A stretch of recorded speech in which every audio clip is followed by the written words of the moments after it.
Yes. Yeah. Right? So I tell you what, Sorry, after you. shut up. I tell you something, right? Satan and his demons did not want this sermon read tonight. No. I can tell you that now. Since Friday, they've done nothing but make me zone out. They've played up with Sally, preparing for tonight. Sean, when he was preparing for his sermon this morning, because that ties in with this one. I tell you what, they pulled out all the stops, done everything they could. Friday, I was sent home because I was zoning out so much, I couldn't even have walked home. But they failed to stop it. Yes. Amen. God had other plans. Yep. And so did I. So did Sean, so did Sally. Yeah. Tonight's sermon is about a nasty character, Satan. Satan, or Lucifer, as he was first called, was created by God as a beautiful angel, absolutely stunning. He was a cherub, which is a very powerful and high-ranking angel. He was created as the anointed cherub that covers. That was his job and his title. He was probably the highest ranking angel God created. The cherubs, they are sort of depicted as being in the holy temple, inside of the inner sanctuary of the temple itself, on each side of God's mercy seat. And their job is their wings are spread out like that, and they shield God's blinding glory with outstretched wings. Now, Exodus chapter 25, verse 20. And the cherubim shall stretch out their wings above, covering the mercy seat with their wings. They shall face one another. The faces of the cherubim shall be toward the mercy seat. And they're all facing the mercy seat. They're the closest angels that could get to God. And Lucifer, as Satan was then known, and Lucifer means light bearer. He was given beauty far beyond any other angel, as well as more power than any other angel. He was given more wisdom, leadership skills, organizational skills. There was no angel like him. He was God's right-hand angel, and he was the one who passed on God's orders to the other angels. And 1/3 of the angels were under his direct command. Well, that tells you something, doesn't it? 1 in 3 angels were to take his orders directly. Ezekiel 28, verse 13. You were in Eden, the garden of God.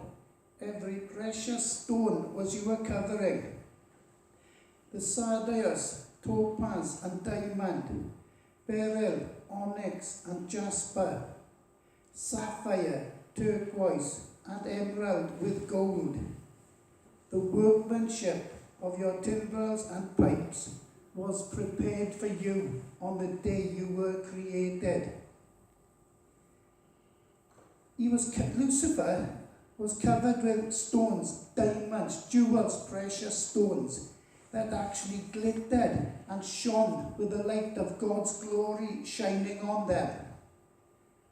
Unfortunately, he forgot the fact, he ignored the fact that the light coming from him wasn't his light. It wasn't the light shining from him personally. It was the light of God's glory that reflected from him. He'd look at himself and go, look at me compared to you lot. You are nothing. I'm more intelligent than you are. I'm far more beautiful than you are.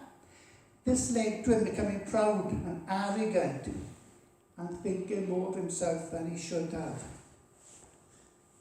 He was responsible for heaven's praise and worship of God. So he understands what praise and worship is all about. He didn't need to use organs, instruments, as we do to make music. His body was a living musical instrument.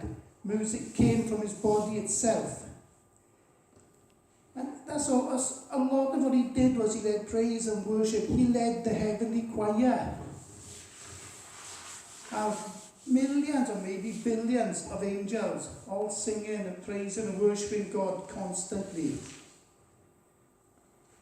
But his pride, because of his beauty, his power and position, got to his head. He began to think he was equal with God. But even thinking that wasn't enough for him. He decided he wanted to overthrow God, his creator, take God's place. Now he thought he could succeed because he'd only ever seen one side of God, the nice, loving, fatherly side of God. Oh, that's my boy. Hey, well done, angel, good boy, did a good job there. That's what he thought God was. He soon found out to his cost that God has another side. The other side is a God of justice, a God who is a warrior, a fighter, and whose intelligence and power is limitless. So Satan thought, I'm going to overthrow him, as if thinking that God didn't know what was in his mind. And somehow or other, he managed to deceive the 1/3 of angels that were under his control. Now, we don't know what he actually said or did, but it seems to me he must have come up with something pretty convincing, a good story that made them think that God was unfair to them and that he, Lucifer, would give them something better than God gave them. Of course, that was a lie. But take into account, the angels didn't even know what a lie was. They'd never heard one before. They believed him and joined in his rebellion. Unfortunately for them, they failed, and they failed badly. Isaiah chapter 14, verses 12 to 15. Oh, how you are fallen from heaven, O Lucifer, son of the morning. How you are cut down to the ground, you who weakened the nations. For you have said in your heart, I will ascend into heaven. I will exalt my throne above the stars of God. I also will sit on the mount of the congregation, on the farthest sides of the north.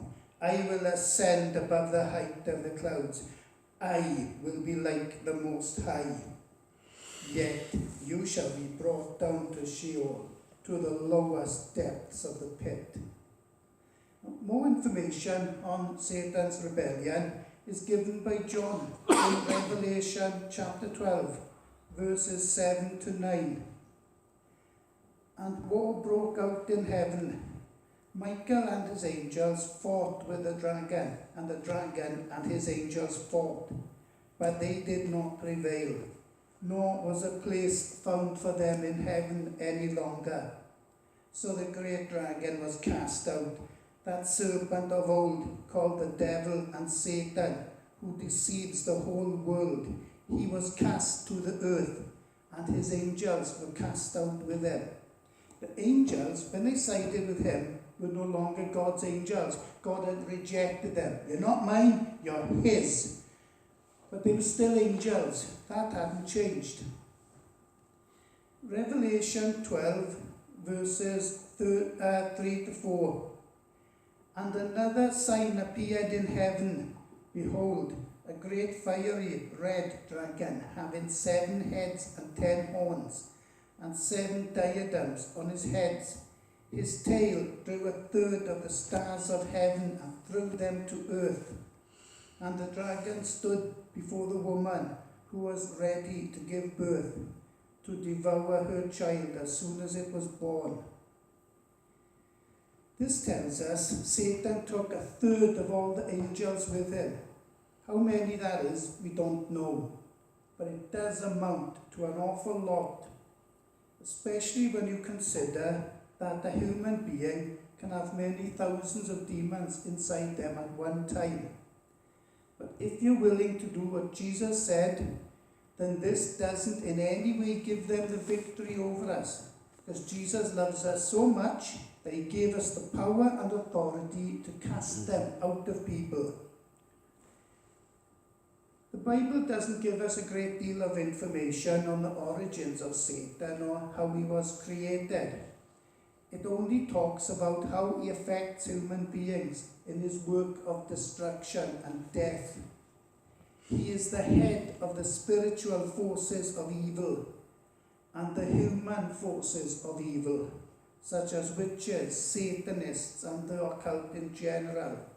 He was and still is the head of the angels who left their first estate. 2 Peter chapter 2, verse 4. For if God spared not the angels that sinned, but cast them down to hell, and delivered them into chains of darkness to be reserved unto judgment.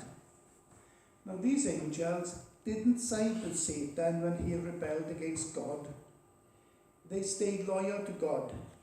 But sometime later, they were given the job of watching over mankind. There were 200 of them, and when they looked down, they thought, oh, look at them. They saw women, and they thought, oh, these women, they're attractive. Oh. So they decided they were going to come down and take wives from the women. So they had sex with these women, and that produced the Nephilim, which is the giants described in the Bible. Now, this might sound, giants, it's a bit far-fetched, but if you go online, you can see the photos of the skeletons of the giants that have been found. Some may be 30 foot tall, and they're there, they're online. So we do know they existed. When the first group of angels sided with Satan, they ceased to be angels and became demons. They lost their beauty, and they became very, very ugly. Now, they work under Satan in his kingdom of darkness and evil, continuing their attempt to overthrow God and get as many human beings into hell as they possibly can. Now, most demons, if you push them during a deliverance session, they will admit they've lost the war. They're trying to get as many human beings down into hell with them as they can, because it's the only way they can hurt God. They can't hurt him personally, they're nothing to him. And they've said they think that because they are going to hell, we should go there with them as well, that we are no different. But Jesus thinks otherwise. That's why he gave his life for us. And unfortunately, there's so many myths about Satan going around the place. None of them are real. People say that he's this jolly fellow who likes a good laugh. That if you go to hell, you'll have a great time down there. Parties, it'll be lovely and cosy. Maybe even an orgy or two every week, who knows? But no. Shut up, babe. I could hear you. But no, he's nothing like that. He's not somebody who likes a good time. He wants you to have a good time his way to get you into hell. He's the most vile, arrogant, disgusting, evil, hateful, corrupt, horrible, lying, deceitful, selfish piece of work you could ever wish never to meet. And I tell you what, he is, even that... Not only the nice words. Yeah, exactly. Even that is an understatement, because we haven't got the words that can actually describe him. He looks amazing, but as his character, as a person, he's horrible. Now, in John chapter 8, we see the Pharisees, who were the religious leaders of the day, once again standing there, questioning Jesus, doing all they could to belittle him. But they always failed. They never succeeded. Not once did they succeed. Jesus had mercy for everybody, but he had contempt for the Pharisees because they were more concerned about their positions in society and maintaining their wealth and their power, rather than helping people to get into heaven. In John chapter 8, verses 44 to 45, Jesus said to the Pharisees, "You